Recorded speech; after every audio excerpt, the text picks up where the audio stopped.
नमस्कार साथियों, कैसे हैं आप सब। मैं आपकी दोस्त बिंदु उपस्थित हूँ अपनी ही लिखी एक और कहानी के साथ। मैं जानती हूँ आप सबों को कहानियाँ सुननी बहुत अच्छी लगती हैं। मैं जो भी लिखती हूँ उसे अपने जीवन के अनुभव और आसपास की घटनाओं से ही उठाती हूँ। अतः अगर कहूँ कि ये कहानी सच्ची घटना पर आधारित है तो अतिशयोक्ति न होगी। कहानी सुनाने से पहले मैं अपने सभी श्रोताओं से अनुरोध करती हूँ कि कृपया मेरे चैनल को सब्सक्राइब करें और कहानी अच्छी लगे तो लाइक करना न भूलें। तो चलिए देर न करते हुए शुरू करती हूँ आज की कहानी। कहानी का शीर्षक है सुभागी। कई दिनों से हो रही बारिश ने लोगों को घरों में ठिठकने को विवश कर दिया था। आज दिन भर मौसम साफ था, चटकीली धूप भी निकली थी। आकाश में रुई के समान सफेद बादलों की आवाजाही हो रही थी। सरला अपनी उम्र की अन्य बुजुर्ग महिलाओं के साथ घर से थोड़ी ही दूर एक पार्क में शाम को बैठती थी, जहां वो सब अपने दुख सुख एक दूसरे से बांटती और समय मिले तो भजन भी गाती। पर बारिश के कारण उनकी रोज की इस दिनचर्या पर जैसे ब्रेक लग गया था। आज मौसम साफ देख वह खुश होती है और मन ही मन अपनी सखियों से मिलने का वादा करती है। लेकिन यह क्या, जैसे ही वह निकलने को होती है न जाने कहां से सरफिरे काले बादलों का एक झुंड आ जाता है और मोटी मोटी बूंदें पड़ने लगती हैं। पर थोड़ी ही देर में बारिश शांत हो जाती है।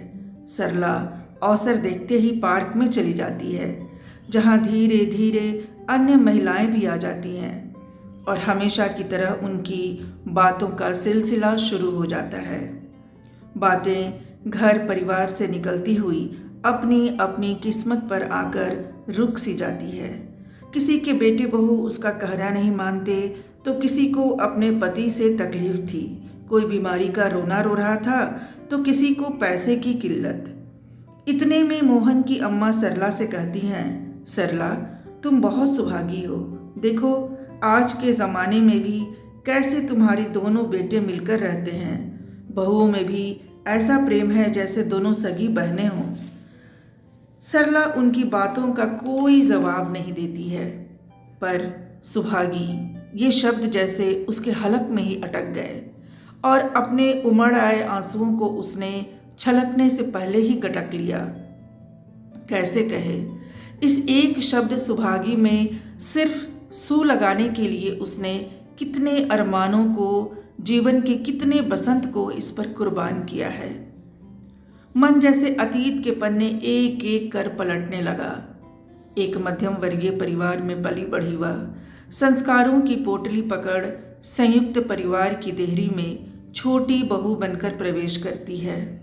हाथों की मेहंदी उतरने के साथ साथ धीरे धीरे उसे घर के कामों की कमान भी पकड़ाती जाती है। काम तो उसके लिए कभी बोझ थे ही नहीं। पति की प्यार भरी मुस्कान जब वह अपने लिए देखती तो उसकी सारी थकावट न जाने कहाँ चली जाती। वह फिर से तरोताजा हो उठती। पर यह सुख भी छलिया ही निकले। उसे पता चला कि उसके पति के संबंध अन्य औरतों से भी हैं। वह भीतर ही भीतर टूट गई। वह स्त्री का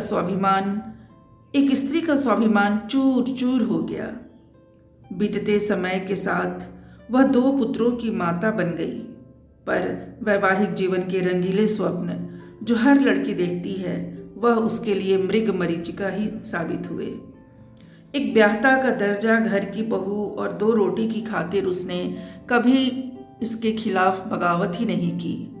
शायद उसके संस्कारों की पोटली में बगावत ये शब्द तो था ही नहीं। जीवन यूं ही चलता रहा। खुशियों की तो शायद उससे जाती दुश्मनी ही थी। चेहरे पर हर वक्त एक चुप्पी और मायूसी छाई रहती।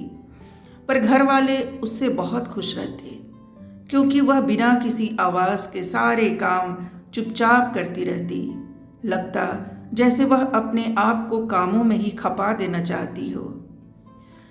समय अपनी रफ्तार से चलता रहा। बच्चे भी धीरे धीरे बड़े हो रहे थे। पति की आमदनी कुछ खास नहीं थी। उस पर शराब और शबाब दोनों का शौक। जो थोड़े बहुत पैसे मिलते वह उन पर ही खर्च हो जाते। साधारण शक्ल सूरत की सरला अपने पति को रिझाने में असफल ही सिद्ध होती। परिवार वालों के लिए वह दया की पात्र और एक मुफ्त की विश्वासी नौकरानी भर थी। सासू माँ तो उसे अभागी के नाम से ही संबोधित करती। उसने भी अपने आप को अभागी ही मान लिया था। सोचती, अगर अभागी न होती तो क्या उसकी ये छोटी सी इच्छा कि एक प्यार करने वाला पति मिले पूरा ना होता। उसने इसे ही अपनी नियति मान ली और सारा ध्यान दोनों बच्चों की परवरिश में लगा दिया। पर कहते हैं ना, समय एक सा हमेशा नहीं रहता। अभागी सरला के भी दिन बदले। पति को व्यापार में घाटा होने लगा, जिस कारण बाजारू औरतों का साथ छूट गया। इधर शराब ने भी अपना असर दिखाना शुरू कर दिया था। डॉक्टर से जांच कराने पर पता चला कि लीवर में सूजन आ गया है। अगर उचित देखरेख और इलाज न हुआ तो मर्ज बढ़ने का खतरा है। सरला का तन मन, या यूं कहें कि जो भी उसके पास थोड़े बहुत पैसे थे उसे उसने पति के इलाज में लगा दिया। परिस्थितियां बदल चुकी थी।